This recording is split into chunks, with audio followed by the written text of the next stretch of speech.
Well, hello there. I'm John Stark from MacTheMovieGuy.com, and this is me taking a second look at Black Panther. The original, not Wakanda Forever. I'm doing this because I'm about to watch Wakanda Forever. But, um, yeah. This is actually my third time watching this film. I think. Third time. I'm going to go with third time. I'm a blind film critic, so I watched this film with audio description, and I watched it on Disney Plus, where it has audio description. So if you're wondering where you can get this, where you can get the goods, you can get the goods on Disney Plus, just like every other Marvel film. What are you talking about? Like, you should know this. I'm sure it's on the DVD too. Disney's actually not bad about audio description. What is there to say about Black Panther? It's not my favorite. I'll say that right out. Like, I know for a lot of people, it is their favorite, and that's great. I think it depends on what you look for in a comic book movie, tonally. And I think Black Panther has some really awesome things to offer to the world. And also, I think there's a couple of things that it just missed for me that keep it kind of in the sort of mid-level range for me of the Marvel Cinematic Universe, which is fine because I mean, it's down there with like Thor and I don't know, Doctor Strange and some of the other films that I like but I don't like love. So I mean, there's decent company, the Iron Man films, stuff like that. There are films that I love that are that get me excited, and they have sort of a mixture of emotional resonance and humor. They know how to bring the action, the humor, the drama, and mix it all together. And I think the one thing that Black Panther misses a little bit is the humor. I think they try to pull that in with Andy Serkis's claw, but it's not nearly what I'm talking about. Even in in Infinity War and Endgame, we still had like Rocket walking around, and we still, had what I'll call him like Goofy Thor. We had characters that were just a little bit more just ready to crack a joke. Black Panther is a little bit less of that. It's pretty serious, and it's got some serious tones throughout the whole film, which is great for what you're looking for, and it succeeds in one of the things that many other Marvel films cannot do, which is it created a fantastic villain in Eric Killmonger. So you get what you sometimes you get the trade-off. I do think Killmonger is one of the greatest MCU villains because of the amount of time actually invested in him and the time that we actually get to know him. He's introduced fairly early on with his backstory, and he gets a ton of screen time. And so that way, when he finally comes around and you get to see him and you understand his point of view, he's somewhat like a relatable villain, which it's an odd thing to say, but he has a point. He's a villain that has a point. It's not just somebody who's out for mayhem for the sake of mayhem, which a lot of villains are. Sometimes the greatest villains are the complicated ones, and that's what makes Eric work so well as a villain, and that part that Michael B. Jordan does a really good job playing him, and just keeps that balance. There's also something inherently decent in Chadwick Boseman, and I don't mean that like it's just like a quality that he carries. He feels to me somebody that's really hard to play a villain. It's like I just don't buy it. Almost, it would be really hard for me, and that goes from everything I've seen Chadwick in. I just go, I don't know if him playing a villain is the right thing to do. And that's because there's some innate quality that he has, which really helps him play T'Challa, which really helps him play Black Panther, and it's a great counterbalance to Michael B. Jordan. I would argue that Michael B. Jordan has a little bit of that quality too, the likability factor, which is why he often gets chosen for roles where we get to root for him instead of villain roles, which is, I think, was the smart decision here in casting him, because it helps you pull toward Killmonger and see his point of view and his perspective a little bit more, because you've got somebody who isn't just known for playing the bad guy in everything. If you pick somebody who is stereotypically a villain, or has played a lot of villains before, it becomes a little easy to accept them as a villain.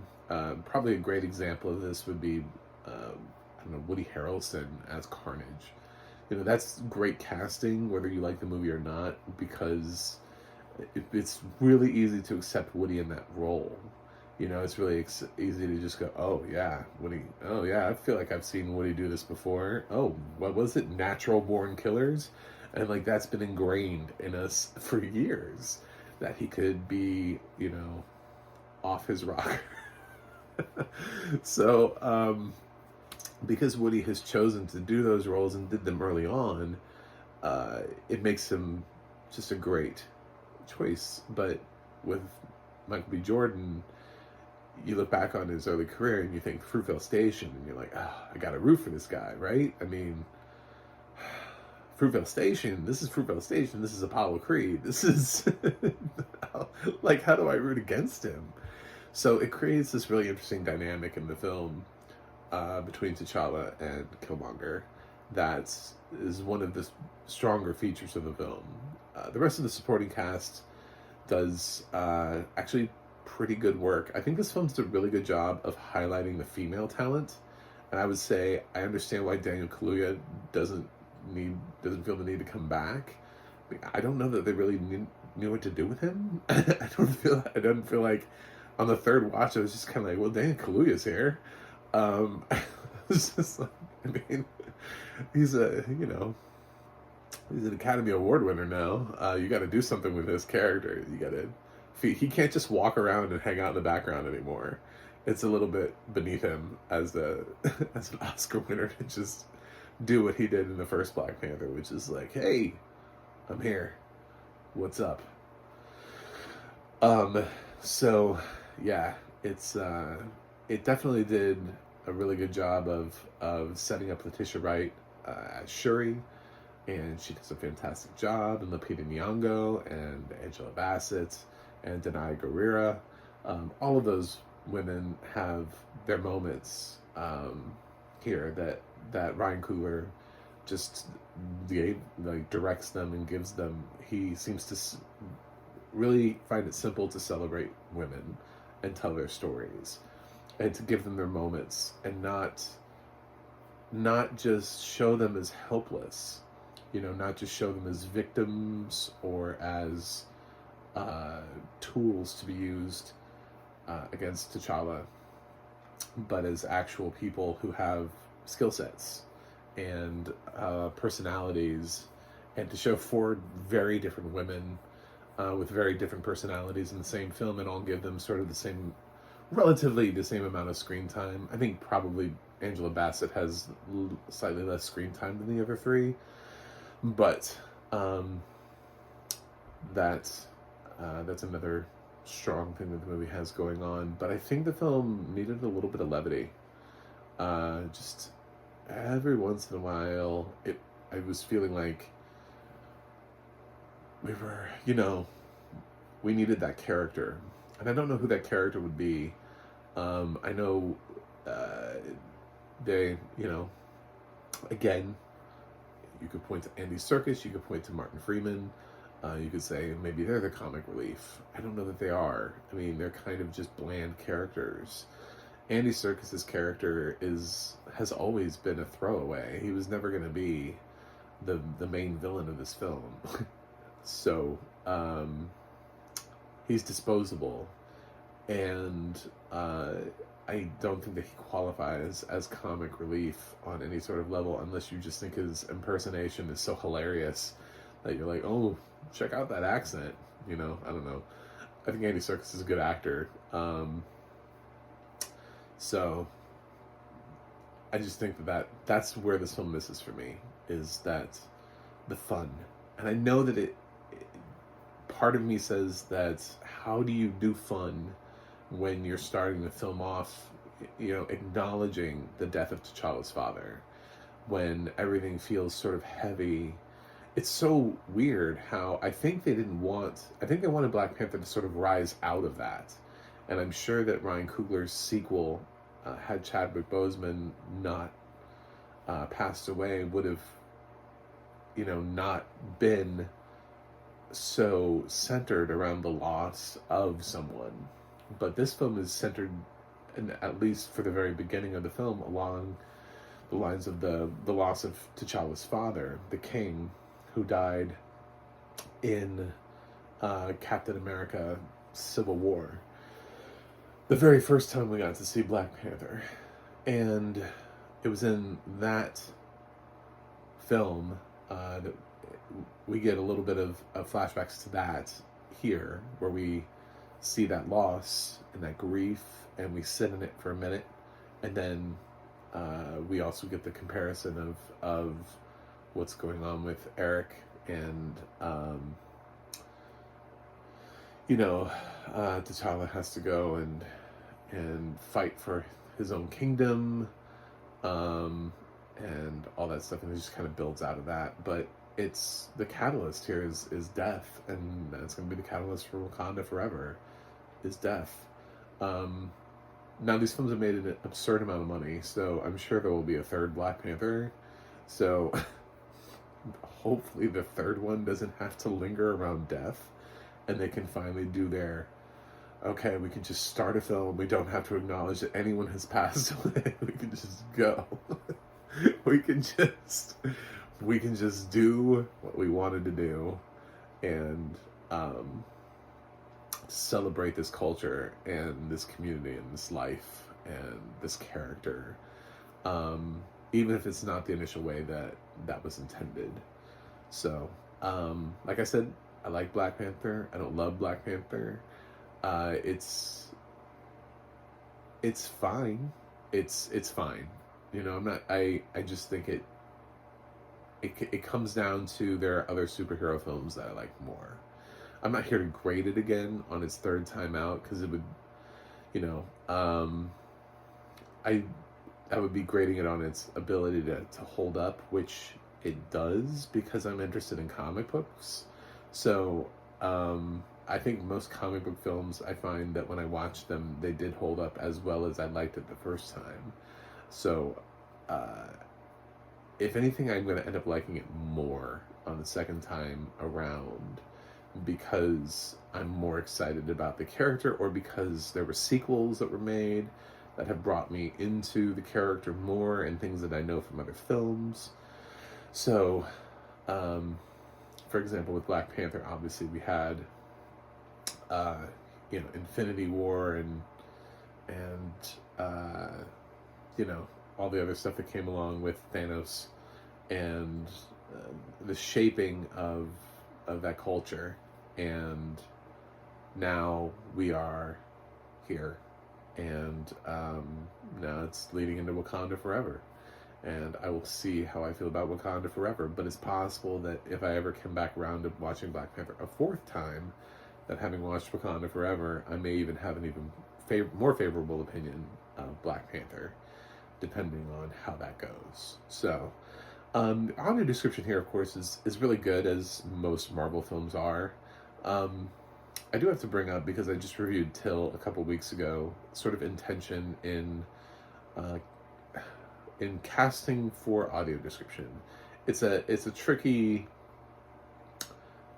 way to navigate this question, but I think sometimes you have to look at a film and ask yourself, what are we doing here with representation? And Black Panther is definitely a film that celebrates representation and celebrates diversity, inclusivity, and that is part of the reason it was such a huge hit, was because it knew what it was that it was doing, and the audience knew what it was that it was celebrating. The audio description track just sounds like an old British guy, and it's a good audio description, but is it the right audio description? And I know that this gets into tricky, like I said with Till,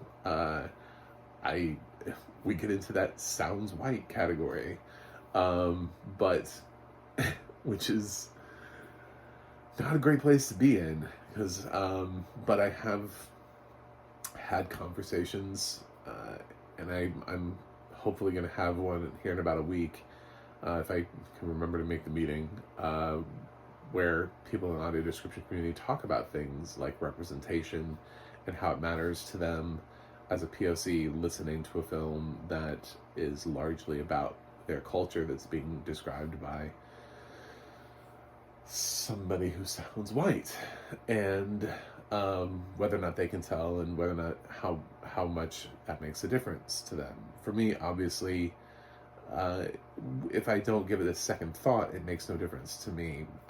I'm white, so why would I?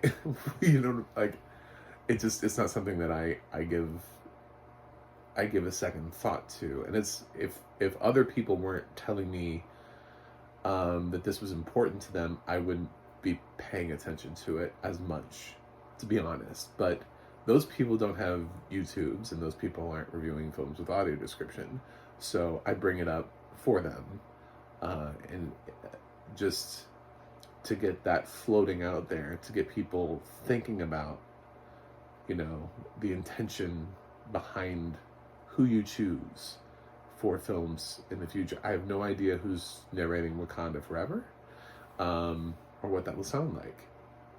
I'm hoping that there's just shift. I'm sure there are plenty of black narrators out there, and black writers that for the audio description that can come up with some really amazing audio description for these films, but they have to be given the chance. Somebody has to hire them to do that job. So anyway, that's my thoughts.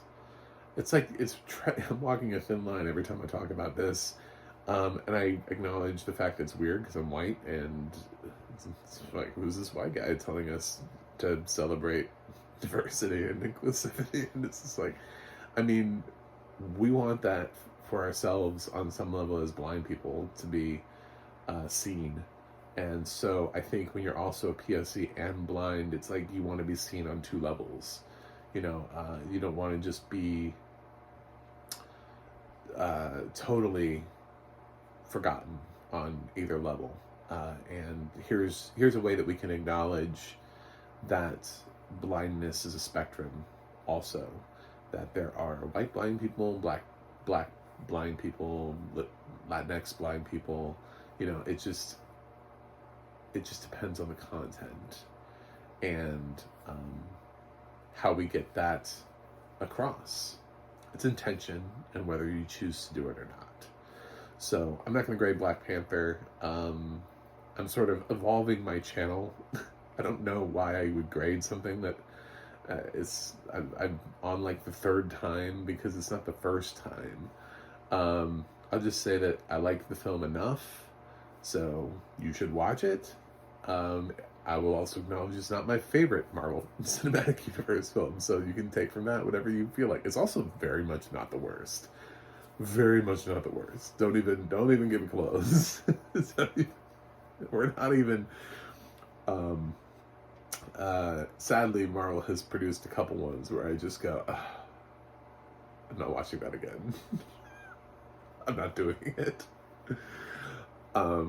So, anyway, thanks for tuning in. Thanks for watching. Thanks for subscribing. If you're new to my channel, please subscribe so we can talk about audio description, and we can talk about movies that have audio description. That's why I'm here, is to remind people that blind people watch movies too. And yeah, we should probably think about that and offer audio description on more things. Just expand the reach of audio description. It's not entitlement. It's equity. So, I also have a website, macmovieguy.com. You can go to Twitter or Instagram and follow me at macmovieguy. You can go to the audio description project, adp.acb.org. It'll let you know what has audio description and where you can watch it. And you can go to the adna.org. That's the adna.org, where you can look up your favorite films and television series and see who's narrating them. That's it for me today. I will review something else for you guys, which hopefully right after this video, if I've timed it correctly, will actually be Wakanda Forever. And I will see you on the other side.